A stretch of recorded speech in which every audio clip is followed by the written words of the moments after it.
Assalamualaikum warahmatullahi wabarakatuh. Bertemu lagi dengan saya Diana Simulyanasi. Pada kali ini saya membuat video mengenai micro teaching dengan RWP sesuai dengan yang sudah saya buat. Untuk memenuhi tugas mata kuliah pembelajaran keterampilan menulis. Selamat menyaksikan. Assalamualaikum warahmatullahi wabarakatuh. Bagaimana kabarnya anak-anak? Alhamdulillah. Pada semangat semuanya ya, pada sehat ya. Oke. Pada kesempatan kali ini kita masih belajar tentang bahasa Indonesia mengenai teks cerita fabel ya.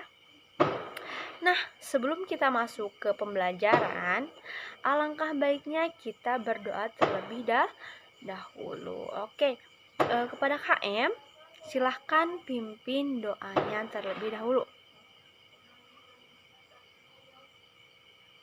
Alhamdulillah, selesai.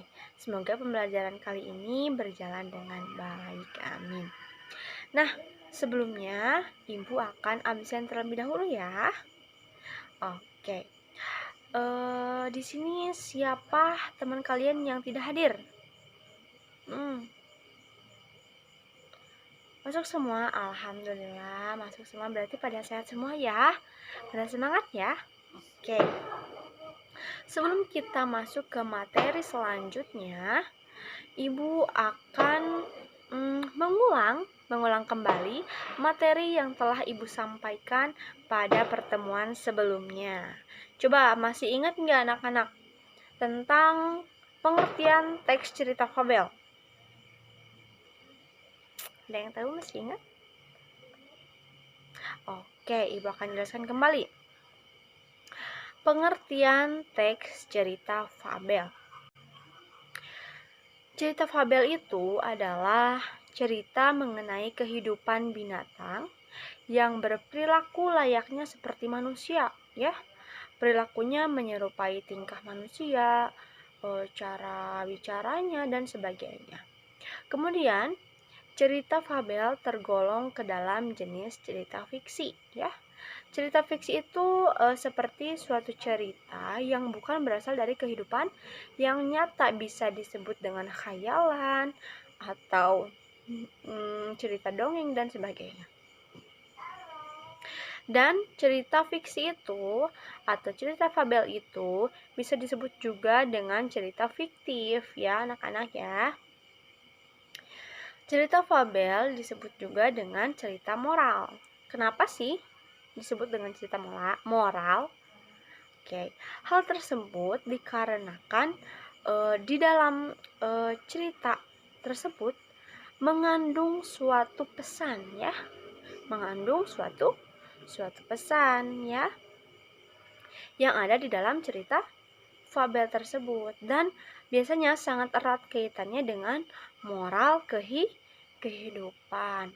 Contohnya nih, cerita dongeng si kancil anak nakal yang suka mencari timun misalnya. Nah, di situ adalah pesan moralnya, kita jangan sesekali mencuri hak milik orang lain. Karena apa? Akan berakibat fatal ya. Entah itu digebugin masa atau itu dapat hukuman ke pidana dan sebagainya ya. Oke, kalian paham ya? Berarti teks cerita fabel itu adalah teks cerita yang mengenai kehidupan binatang yang berperilaku layaknya seperti manusia ya. Oke. Kita lanjut. Nah, di sini adapun tokoh yang berperan di dalam cerita fabel. Nah, di dalam cerita fabel ini biasanya ya binatang ya, anak-anak. Binatang. Akan tetapi, pada cerita fabel ini bukan hanya mengisahkan tentang kehidupan binatang saja ya, melainkan juga mengisahkan tentang bagaimana sih kehidupan manusia dengan seluruh karakter yang dimilikinya. Jadi biasanya kehidupannya itu seperti kayak manusia tapi dikisahkan dalam bentuk hewan. Jadi, peran binatang yang terdapat dalam cerita fabel ini mempunyai karakter layaknya manusia. Seperti antara lain, karakternya itu ada baik dan jahat, ya. Kemudian suka jujur atau pembohong. Kemudian ada sopan dan tidak sopan. Sama kayak layaknya sifat manusia. Kemudian ada pintar dan bodoh, ya. Menyukai persahabatan dan tidak senang bersahabat. Ada nih hewan yang sukanya bersahabat, ada juga yang tidak senang dengan persahabatannya atau menyendiri gitu bisa. Itu seperti layaknya sifat manusia atau karakter manusia. Nah, kemudian ada sifat licik dan culas, kemudian ada melakukan perbuatan dan tingkah yang terpuji misalnya. Kemudian ada sombong, angkuh, keras kepala, suka menipu. Kemudian ada egois atau ingin menang sendiri. Kemudian ada pendiam, periang, dan lain sebagainya. Nah, karakter-karakter tersebut atau sifat-sifat tersebut biasanya dimiliki oleh seorang hewan dalam cerita fabel tersebut yang menyerupai karakter layaknya manusia. Oke. Nah, di sini kita masuk ke dalam struktur teks cerita fabel. Nih, sebelum Ibu masuk ke teks cerita fabel mengenai ciri kebahasaan, ada yang ingin ditanyakan mengenai struktur teks cerita fabel. Ada tidak? Tidak? Oke. Ibu jelaskan kembali tentang struktur teks cerita fabel. Yang pertama itu ada orientasi ya anak-anak. Dalam struktur teks cerita fabel yang pertama itu adalah orientasi. Oke. Apa sih anak-anak orientasi itu? Ada yang tahu? Ada yang pernah baca? Siapa? Coba. Siva. Tahu nggak? Boleh. Nah, orientasi itu adalah bagian permulaan pada sebuah cerita fabel. Permulaan pada sebuah cerita fabel. Nah, betul sekali ya yang dikatakan oleh Siva. Orientasi adalah bagian permulaan pada sebuah cerita fabel. Nah, biasanya yang berisikan dengan pengenalan cerita fabel tersebut ya, yang diantaranya seperti mengenalkan tokoh, mengenalkan latar tempat dan waktu, siapa sih tokohnya, di mana sih tempatnya, dan waktunya kapan gitu ya. Terus mengenalkan background atau tema. Nah, biasanya temanya apa nih? Sedih, senang, atau apa. Kemudian ada komplikasi. Ada yang tahu komplikasi? Komplikasi. Coba Fahri, komplikasi apa Fahri? Bisa. Komplikasi adalah klimaks pada sebuah cerita. Boleh, bisa. Komplikasi adalah klimaks pada sebuah cerita yang berisikan mengenai puncak masalah yang dialami dan dirasakan oleh si tokoh tersebut. Puncaknya nih apa nih masalah yang ada di dalam cerita ini tuh, masalahnya tentang apa? Apakah tentang perkelahian? Apakah persahabatan yang berujung perpisahan kah? Atau sebagainya ya. Itu adalah puncak masalah ya. Kemudian ada resolusi. Nih, Resolusi adalah bagian dari teks yang berisikan dengan pemecahan permasalahan yang dialami dan dirasakan oleh si tokoh tersebut. Resolusi itu adalah bagian dari teks yang berisikan dengan pemecahan masalah. Nih tadi ada komplikasi. Sesudah ada masalah, ya pasti ada solusi, ya. Nah, yang dinamakan dengan resolusi atau bagian dari teks yang berisikan dengan pemecahan permasalahan yang dialami dan dirasakan oleh si tokoh tersebut. Nah, yang terakhir ada koda nih, anak-anak. Koda adalah bagian terakhir dari teks cerita yang berisikan pesan-pesan atau amanat yang terdapat di dalam teks cerita fabel tersebut. Biasanya setiap cerita fabel itu pasti ada pesan atau amanat yang terkandung di dalamnya. Ya, pasti. Oke, sampai situ, sampai struktur teks cerita fabel. Ada yang ingin ditanyakan anak-anak? Tidak ada? Kita lanjut. Oke. Kita lanjut ke ciri kebahasaan teks cerita fabel. Sebelumnya nih anak-anak, ada yang pernah baca-baca tentang ciri kebahasaan teks cerita fabel?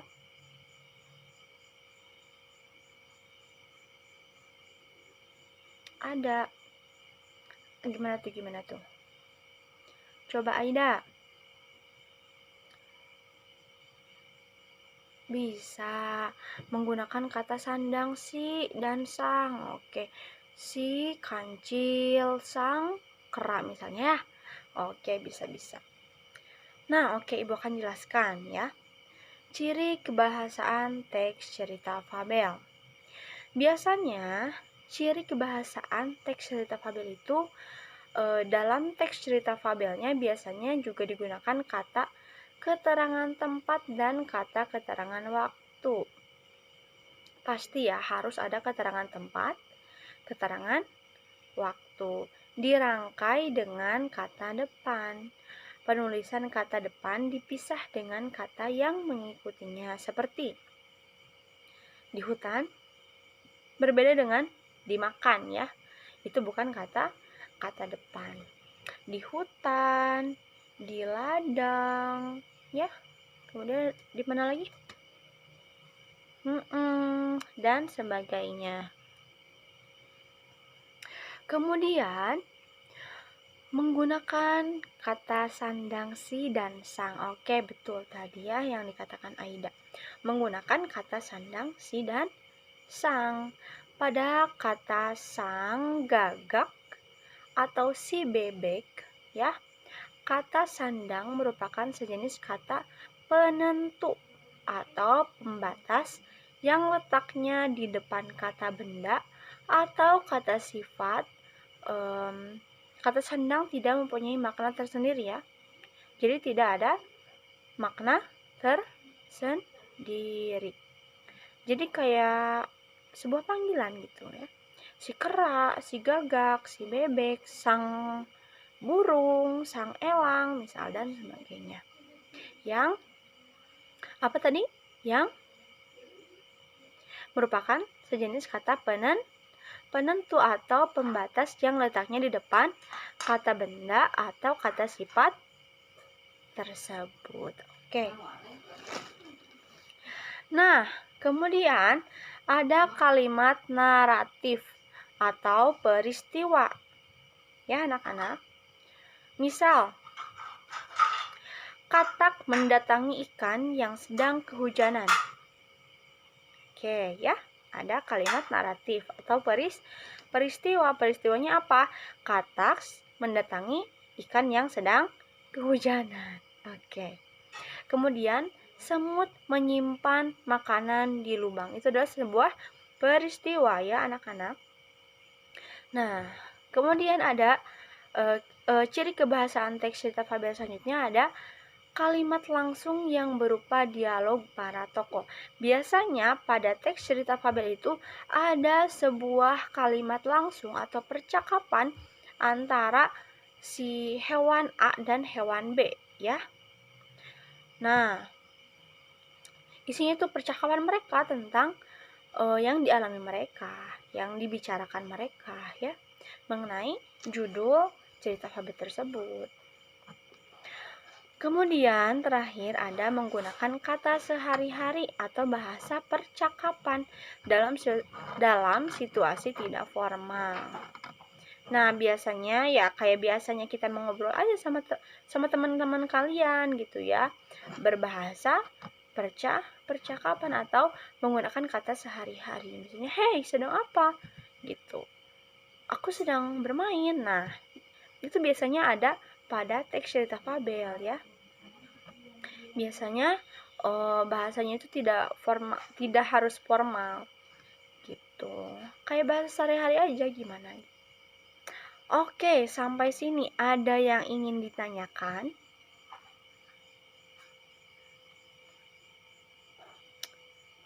Oke deh, kalau tidak, di sini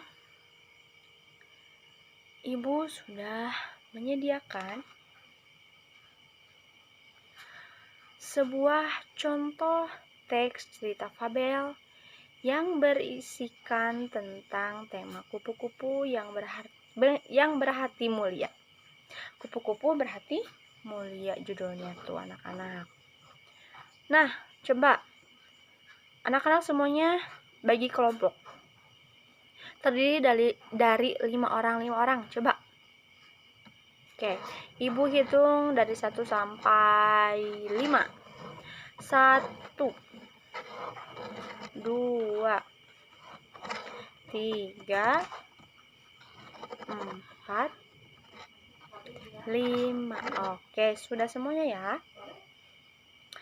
Nah, sekarang kalian per kelompok tugasnya apa, Bu? Oke. Tugasnya adalah kalian analisis nih, ya, analisis cerita fabel ini mengenai struktur teks cerita fabel dan ciri kebahasaan teks cerita fabel yang tadi Ibu jelaskan, yang masih anget keneh, ya. Coba kalian analisis dari cerita fabel yang berjudul Kupu-kupu Berhati Mulia ini, ya. Coba kalian baca di sini. Ibu sudah tampilkan contoh teks cerita dengan judul Kupu-kupu Berhati Mulia. Oke. Ibu kasih waktu deh 5 menit.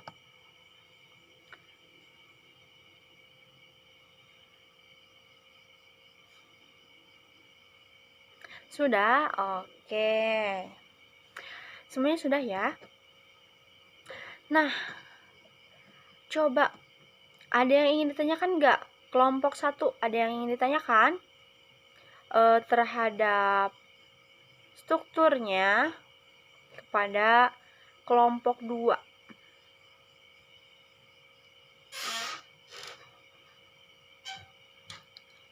Oke, coba bacakan tentang hasil analisis dari kelompok 1.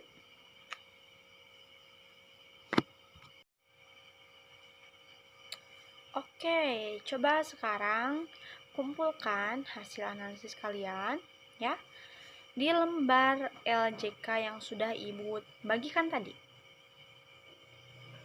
Oke, sudah. Kumpulkan ya. Oke, sudah dikumpulkan. Coba kita analisis bersama nih, ya. Sebelum Ibu menilai hasil dari diskusi kalian, ya, apakah benar yang dianalisis kalian itu sesuai? Nah, oke, dari eh, teks cerita fabel dengan judul Kupu-kupu Berhati Mulia. Yang pertama tentu dari strukturnya kita lihat. Struktur teks cerita fabel itu yang pertama ada orientasi ya. Orientasi itu apa?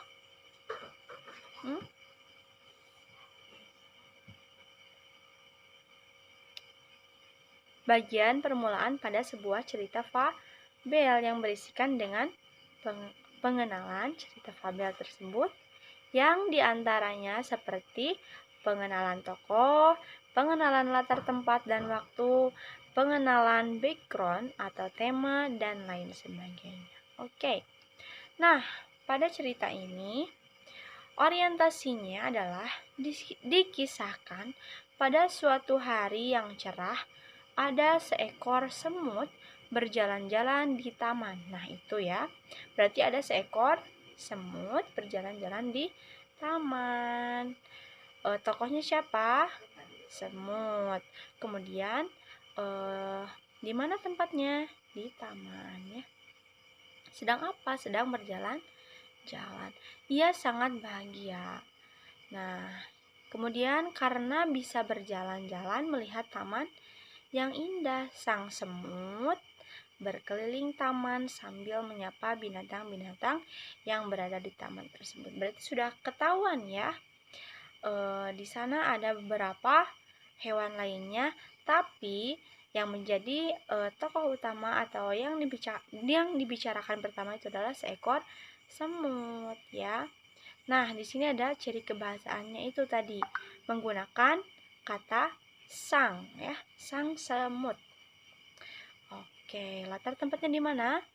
Di taman. Oke. Kemudian kita lanjut ke struktur teks cerita fabel yang kedua adalah komplikasi.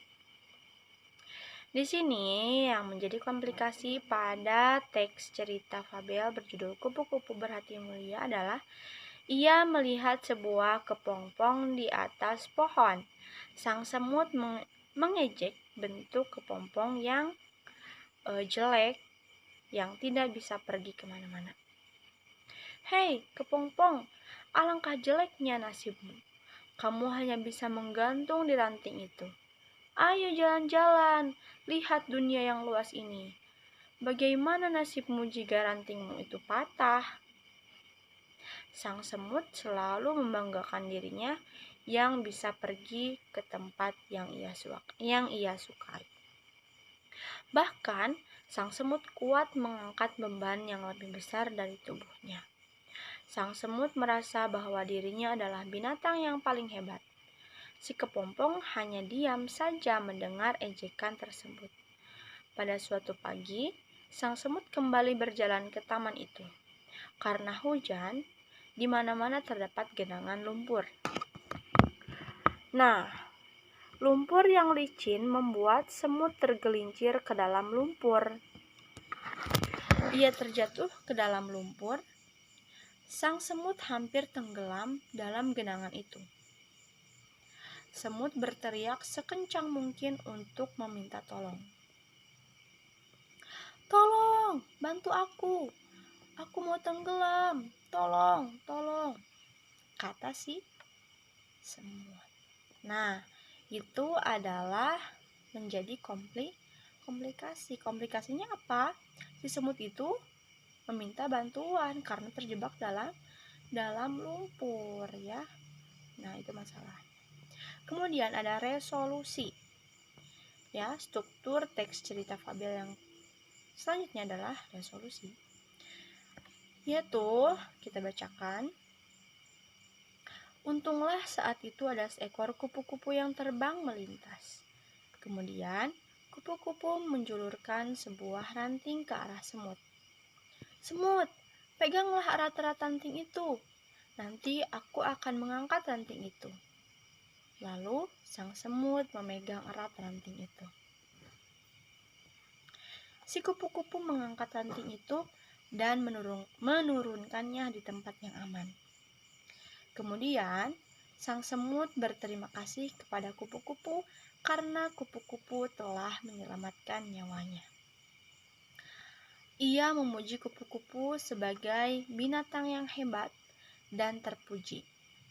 Mendengar pujian itu, kupu-kupu berkata kepada semut, "Aku adalah kepompong yang pernah kamu ejek," kata si kupu-kupu. Ternyata kepompong yang dulu ia ejek sudah menyelamatkan dirinya. Nah, itu adalah resolusi ya. Solusi dari si semut yang tadi hampir tenggelam itu diselamatkan oleh si kupu-kupu yang tadinya adalah sebuah kepompong. Nah, yang terakhir ada koda. Koda itu akhirnya sang semut berjanji kepada kupu-kupu bahwa dia tidak akan menghina semua makhluk ciptaan Tuhan yang ada di taman itu. Nah, jadi amanat yang tersampaikan atau yang tersirat dalam cerita fabel berjudul Kupu-kupu Berhati Mulia adalah apa tadi? Jangan suka menghina semua ciptaan Tuhan.